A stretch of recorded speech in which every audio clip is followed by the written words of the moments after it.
សម្រាប់បងប្អូនដែលប្រើ Apple Watch Ultra ហើយអាសាប៉ះទង្គិចជាមួយនឹងតួនាឡិកាខ្ញុំសូមណែនាំសូម Spigen Lock Fit នេះអានេះល្អមែនតើសម្រាប់បងប្អូនដែលត្រូវការពារតួនាឡិកា Apple Watch Ultra ណាអញ្ចឹងអានេះពេលដែលយើងដាក់ចូលគឺយើងអត់ចាំបាច់ដោះខ្សែចេញចូលទេចាំមើលខ្ញុំដោះចេញនេះអញ្ចឹងពេលដែលយើងដាក់ចូលគឺយើងអាចដាក់វាពីលើចេញមកគឺវាចូលតែម្ដងចំពោះសូមនេះវាមានមុខងារពិសេសមួយគឺវាអាច lock action ប៊ូតុងនេះបានណាអញ្ចឹងកាលណាយើងកាច់វាឡើងលើអញ្ចឹងយើងកាច់វាឡើងលើមកប៊ូតុងនេះគឺជាឱកាសដែលគឺវា lock ហ្មងកុំឲ្យយើងរាកាយចុចទៅអា sensor នេះវា low ទៅវាអស់ថ្មណា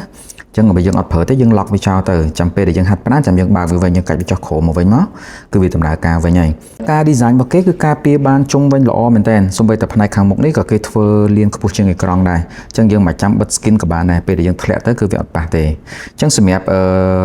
សូម Lock Fit Spigen នេះយើងអាចប្រើជាមួយនឹង Apple Watch Ultra 1 2 3គឺបានទាំងអស់អញ្ចឹងអ្នកដែលគាត់ចូលចិត្តពណ៌ខ្មៅដូរខ្សែមួយទៀតទៅដូរខ្សែពណ៌ខ្មៅមួយទៀតទៅហិតតែស្អាត